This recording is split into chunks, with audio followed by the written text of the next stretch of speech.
prosseguindo na Arqueologia do Mundo Bíblico 2, bom, nós falamos de Nimrod, que seria talvez aí o primeiro rei tratado depois do dilúvio, ok? Mas não existe muita informação sobre ele. E agora nós veremos o primeiro homem que se destaca no período pós-diluviano e veremos alguns, e veremos que eles surgem em pequenas cidades. Então é interessante essa ordem que nós estamos observando. Haviam dois grandes impérios. Na Mesopotâmia havia um grande império, que era o Império Sumério, que passou a ser chamado também de Império Acádio. Então esse Império Sumério, ele desapareceu. Ele abrangia diversas cidades da região da Mesopotâmia.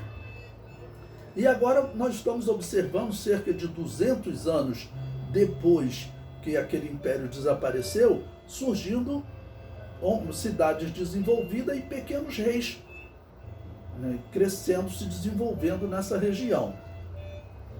Então, o número 7 do nosso material didático vai falar de Utu-Regal. Após o dilúvio, a Mesopotâmia passou a ser habitada pelos descendentes de Sem. O primeiro semita de destaque após o dilúvio foi o guerreiro Utu-Regal. Ok? Coloca aí mais uma citação da Enciclopédia da Bíblia de Tene, que diz: o libertador das cidades da Suméria, do jugo dos Gútios, era um líder guerreiro enérgico chamado Utu-Regal, de Uruk, cerca de 2120-2114 a.C., que, seguido por vários outros príncipes sumerianos, derrotou o líder Guti Tirigan e expulsou seus seguidores da terra. Provavelmente o que está acontecendo, sempre que nós vemos esses nomes, às vezes os nomes variam, como um semita pronunciava, aí vem Nimrod de outra região e já trata, vamos dizer, pronuncia de outra maneira aquele nome. Então observe que Nimrod, pelos cálculos, ele viveu ali 2180 a.C., foi o que nós lemos, né, nos tópicos anteriores, tratando de Ninos. Os historiadores dizem que ele teria vivido cerca de 2189 a.C., ou seja, nessa soma, cerca de 120 anos depois do dilúvio, tá ok? Então, 2189. Agora já está tratando de um homem que viveu cerca de 2120, ou seja, cerca de 60 anos depois, surge esse rei Utu-Regal, ou seja, um homem que se destaca na cidade de Uruk, e ele faz o seguinte: ele consegue expulsar alguns que dominavam aquela região, que eram chamados, derrotou o líder Guti Tirican e expulsou seus seguidores da terra, ou seja, como que havia uma religião sendo implantada naquela região, ok? Essa religião, esse Tirican, provavelmente ele era resultado de Nimrod. Mesmo a torre de Babel, ela caindo, segundo a história, Flávio Joséfo, nós vimos, ele relata que ela caiu, tá bom? Então, mesmo aquela torre caindo, o que ocorre? Deve ter ficado lá alguns seguidores de Nimrod, ok? E eles continuaram, de uma certa maneira, dominando, oprimindo, cobrando impostos, implantando uma religião ruim. E aí, em relação ao domínio, esse Utu-Regal, ele consegue libertar essa cidade, ok? Libertar essa cidade de Uruk do domínio desses homens que seriam descendentes de Nimrod ou herdeiros da religião de Nimrod, da religião da Babilônia. Porque Babel ficava nessa região, né? Babel ou Babilônia ficava nessa região. Lembre-se também que Uruk era uma cidade antediluviana, então faz sentido ver essa cidade se desenvolver depois do dilúvio, porque ela já estava edificada, Então as pessoas, conforme foram crescendo, vamos plantar aonde? Os descendentes de Sem, né? Vão plantar onde? Então eles plantaram e ficaram em regiões que já tinham alguma habitação, alguma cidade. A cidade de Uruk seria uma das cidades que eles ocuparam. Bom, eles conseguiram, interessante, eles conseguiram se libertar. Então, se libertar significava não precisar mais pagar imposto, certamente tinha muros naquela cidade, então eles se livram do domínio daquele povo, né, do líder Gútio. Os Gútios é um povo que se destaca nessa época da história, que era um povo opressor.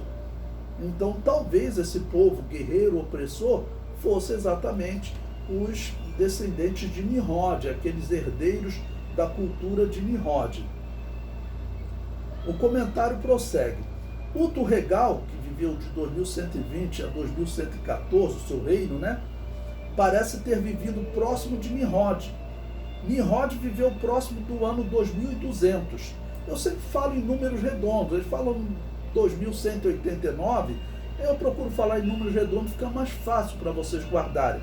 E como nós estamos falando de 4.200 anos atrás, é melhor vocês guardarem a data aproximada, tá, ok? Fica mais fácil para você localizar com outras datas, fazer paralelo com outras datas. Então, Nimrod viveu próximo do ano 2200 a.C.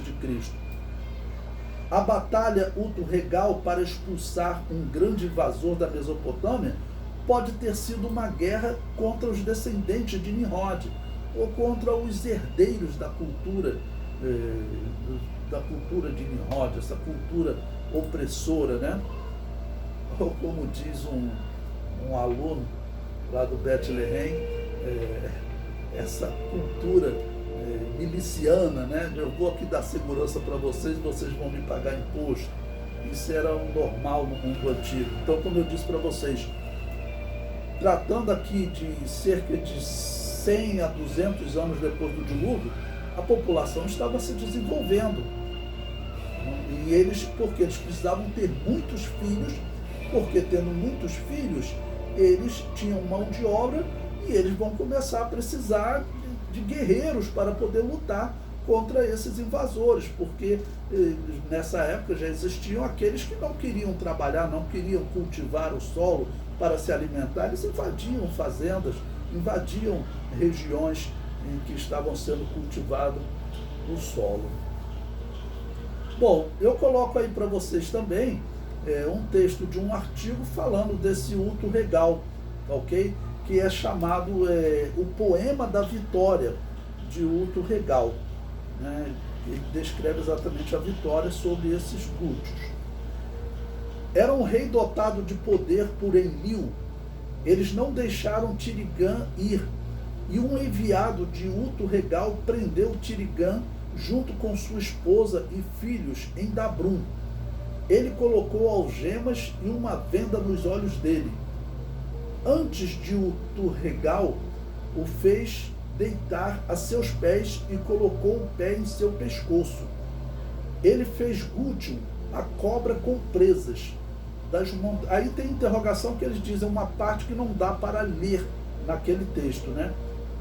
Das montanhas beber novamente das fendas. Aí tem uma interrogação que significa uma parte que os arqueólogos não conseguem ler, foi quebrado, danificado. Ele trouxe de volta a realeza da Suméria. Bom, então esse escrito que eles encontraram tratando de Utu-Regal, ele chama de Suméria por quê? Porque os descendentes de Sem, como eu disse para vocês, eles eram sumérios. Na verdade, Noé era sumério e todos os Sem, Cã e Jafé eram sumérios. E Sem parece exatamente aquele que ele procurou manter a cultura dos sumérios.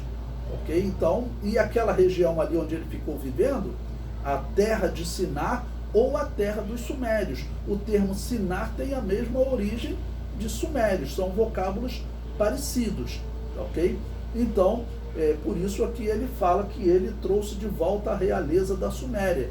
Porque pela história, pelo que nós estamos observando, por cerca de 60 a 100 anos, essa região da Mesopotâmia, como os gregos chamaram, né, Mesopotâmia, que antes era chamada de Suméria ou Terra de Siná, essa região ela ficou dominada por uma religião pagã. Ele consegue se livrar do jugo, né, do domínio desses gútios, que seriam os descendentes, os herdeiros aí, tanto da religião quanto dessa filosofia opressora de Nimrod. Ele consegue se livrar da opressão deles. Mas será que a religião de Nimrod manteve-se entre eles? Infelizmente, nós sabemos que onde a heresia entra, onde o engano entra, para você tirar, é muito difícil. Por isso que a Igreja de Jesus está sempre lutando contra as heresias, porque entre a heresia fica uma semente ali, vai ter sempre aquelas pessoas que defendem a heresia. Um momento clássico no Antigo Testamento foi Jeremias debater com as mulheres que faziam bolo à rainha dos céus, que era Semíramis. E elas argumentam com Jeremias dizendo, olha, você e Josias acabaram com a adoração à rainha dos céus e tudo piorou para nós. Antes a situação estava melhor, nós não passávamos fome, então nós vamos continuar cultuando a rainha dos céus. Então, será que eles conseguiram se livrar totalmente da religião de Nimrod? Certamente que não, porque aqui nós estamos tratando do ano 2100 a.C., 2000 a.C. Abraão vai surgir ali próximo do ano 1900 a.C. Então, nós observamos que 200 anos depois de Nimrod, Deus teve que tirar Abraão dali. Por quê? Porque a religião maligna dominou. Tanto que Josué diz que Terá, pai de Abraão, eles serviram a outros deuses como habitavam da além do rio, ou seja, certamente uma referência ao Eufrates. Então, eles foram idólatras. A história judaica diz que Abraão, desde o princípio, rejeitava esse culto aos deuses, né? E aí, por isso, Deus o chamou para tirá-lo daquela região. Bom, eu coloquei aí para vocês uma figura, né, que os arqueólogos encontraram nessa cidade nessa cidade onde Uto Regal reinava, né, que é a cidade de Uruk, e observe na figura que você tem ele aí como que prestando um culto, tá ok? Então, essa figura representa exatamente essa vitória de Uto Regal. E observe os escritos sumérios, chamados escritos cuneiformes, ali à direita. Então, os escritos cuneiformes à direita. Então, esse achado aí retrata exatamente essa figura de Uto Regal conseguindo libertar uma cidade. Então, é importante nós lembrarmos que cerca de 200 anos antes, 300 anos antes, essa região era um grande império. E agora ela está ressurgindo com pequenas cidades, pequenos reis, se libertando dos domínios estrangeiros.